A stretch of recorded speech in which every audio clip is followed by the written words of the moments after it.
Shalom, and thank you for volunteering to be a door usher for High Holidays at Congregation Ohev Shalom. Just want to review a few important points so that we are all on the same page, figuratively and literally, when we have High Holidays this year, 5779. The primary responsibility of door ushers, of course, is the traffic flow through the doors. You are an ambassador at the door. Let's think of it that way. How's that for a clever little turn of a phrase? On High Holidays this year, we're going to keep the far left door entering the ballrooms. So if you're facing the doors of the ballrooms, the one that's all the way to the left, facing from the lobby, that's going to be the in-out at all times door. So if people need to leave, we're going to ask folks to go through that door on their way out if the doors are closed otherwise. And if you are ushering, please when people want to go back into the sanctuary and the doors are closed, we're still going to allow them to enter through that far left door. So once again, we're facing the doors to the ballrooms, the sets of double doors from the lobby, the one all the way to the left, which would be the back of ballroom B, the back of the ballroom, the overflow seating. Folks can leave and enter through that door at any time. We're hoping that's going to keep down the volume, both in numbers and in decibels, in the lobby, and also make it easier for people to get in and out. It'll feel a little friendlier. The next issue I wanted to address is cell phone usage. Or similar sorts of issues, electronic devices. Of course, our policy is that we don't use electronic devices in the synagogue on Shabbat or on any of the holidays. However, it's probably going to happen. We want to be careful and respectful, both of the day and of our members and our visitors and guests. So if someone is persistent or extremely obvious or rather egregious in their use of a cell phone or other electronic device, then we can speak to them. If someone just sort of pulls something out, takes a look at it, puts it away, if you notice after a few seconds, even several seconds, up to a minute, that they're just doing something very quickly and not so obviously and putting it away, that's fine. We don't want to really call attention to that. We don't want to embarrass them or call attention to the people around where they're sitting or standing. However, if it's persistent or obvious or egregious, then we need to say something to them. We need to be careful not to embarrass them or to call attention to them. And we've kind of even composed a little piece of text, so to speak, that we can use that is kind of affirmative and positive. And so we would say to the person privately, quietly, if we have to go up to them in their seat, just hopefully so just they can hear, to say the following. We observe Rosh Hashanah, we observe Yom Kippur, we observe Shabbat, we observe the day in the traditional manner, including refraining from the use of cell phones and other electronic devices anywhere in the synagogue. Thank you. That's it. That should do it. If you get some pushback, then you can talk to one of the board members or an officer, or even send word up to the Bima if it gets to be that bad. Once again, we observe, fill in the name of the day, let's say Rosh Hashanah. We observe Rosh Hashanah in the traditional manner, including refraining from the use of cell phones and other electronic devices anywhere inside the synagogue. Thank you. All right. Next important one is kind of got three subjects under it, three subtexts, and this has to do with the children and the youth. First of all, there are youth programs on the first day of Rosh Hashanah and on Yom Kippur. Those are for children who are registered in those programs only. If someone has children with them, they're not pre-registered and prepaid, or arrangements haven't been made through our Youth and Education Department, those children will remain with their parents, with their family, with their guardians, with their grandparents, with whomever. They do not go to the children's and youth program unless they're registered, unless we have that information and we know that they're going to be there. So if someone comes to the door or comes to the lobby and you encounter them and they have children, if they don't ask you where the youth and family services are or the children's programs are, you don't need to direct them down the youth wing. That means probably they're not registered, and so they should not be going down the youth wing to where the programs are. If someone asks you, of course, where do my children go? The question to ask them is, are you registered? Are your children registered with the program already? Are they expecting you? If the answer is no, then we need to say to them, I'm sorry, those programs are for children who are already registered. Please feel free to join us in the main sanctuary. If they say yes, then by all means, point them down the hall to where they need to go. That also means, point two, subpoint two, that children and teens who are in the lobby or in the seating areas, whether in the main sanctuary or in the overflow, that means they are not currently under the supervision of our youth programs and our youth staff. So if there's a problem with one of those children or teens who are not in the youth programs, then that means that youth and education and family staff are not responsible for whatever it is that's going on. Those children or teens are under the supervision of their parents, their family, or whoever, whatever responsible adult brought them, and that's the person we need to find.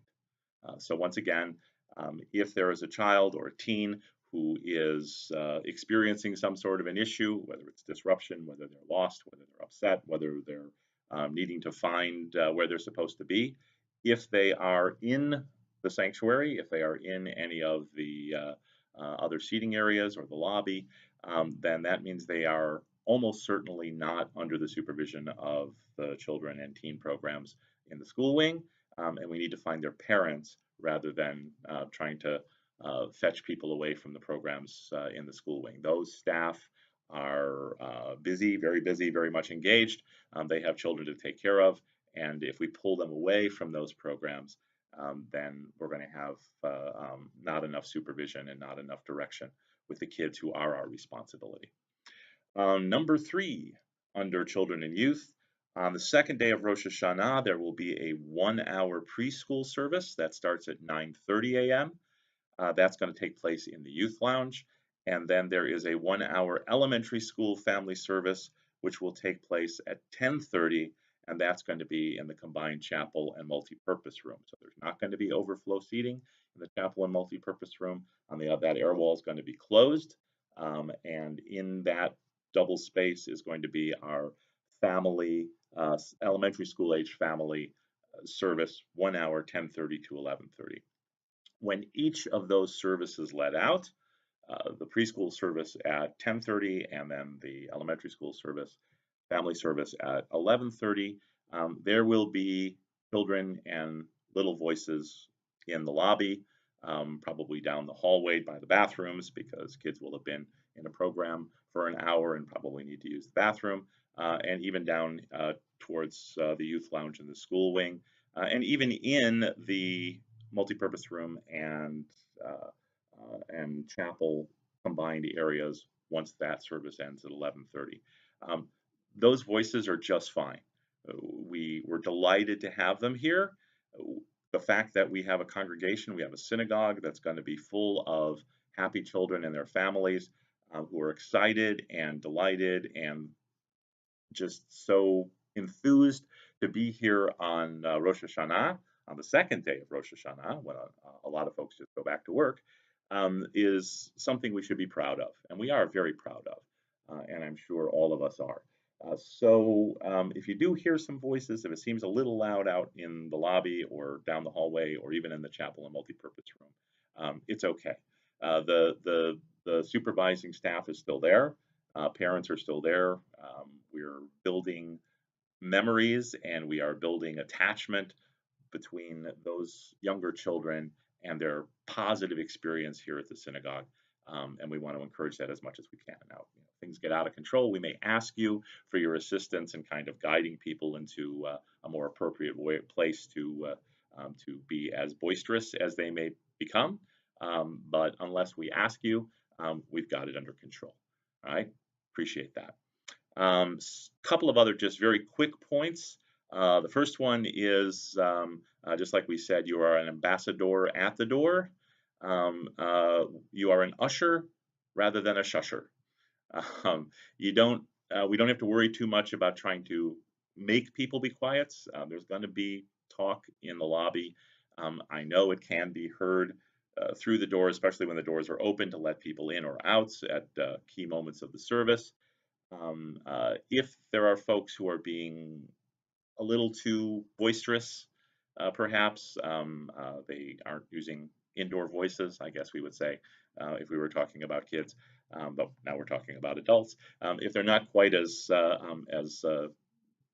under the understanding that there is a service going on and they can be heard, then it is certainly appropriate to go up to them directly and say, I think you can be heard inside the service.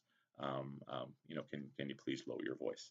So again, a positive reinforcement thing, informing them of what we want rather than telling them what they should stop doing.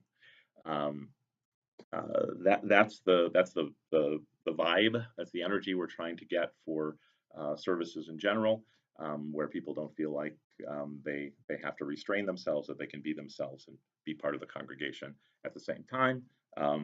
We can maintain a level of decorum which is appropriate and is also welcoming and friendly. We're taking a page out of the Disney playbook. No, we are not. We're not going to be wearing ears in the lobby. That's not where we're going. Don't worry about that.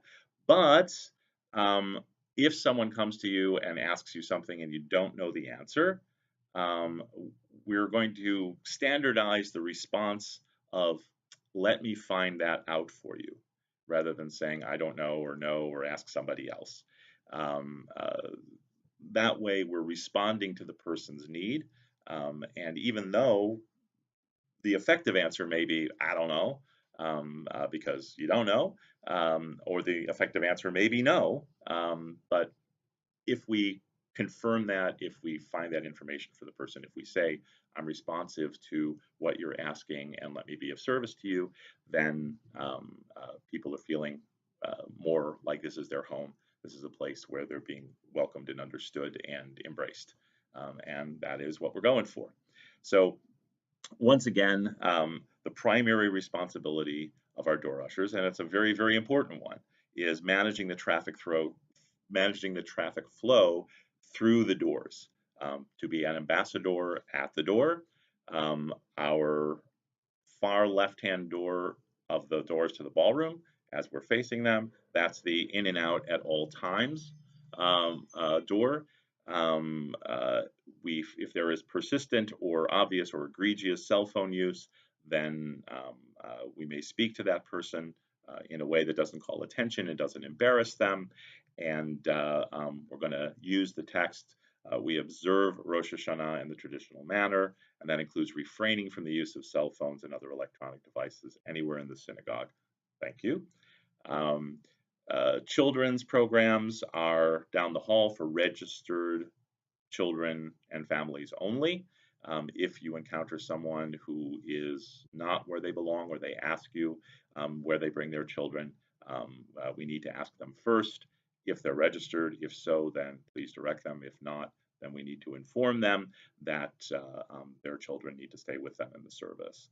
And when there are family services, children or family services on the second day of Rosh Hashanah, we're expecting a certain amount of a balagan afterwards, and that's okay. We may ask you to assist us in kind of moving people along. Halavai, they're so excited about being here in the synagogue that they don't want to leave. We may need to sort of start encouraging them. We'll engage your assistance if we need it.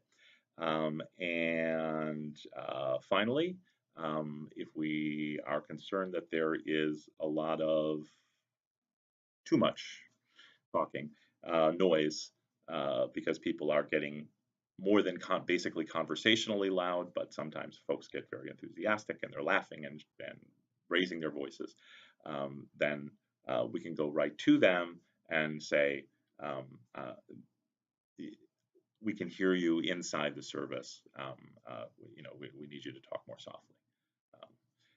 And that is a wrap. I thank you very, very much for your volunteer service. What you do is extremely important for our services. It may not be noticed, but without that kind of control at the door and that sort of traffic flow direction, the service would not run smoothly. It would feel like a balagan. It would feel very uncomfortable, and it would feel really not very homelike. And it's all of you who make that possible. So thank you. Toda rabah. Shana tova u'mituka. Have a good and a sweet new year, and we'll see you at services.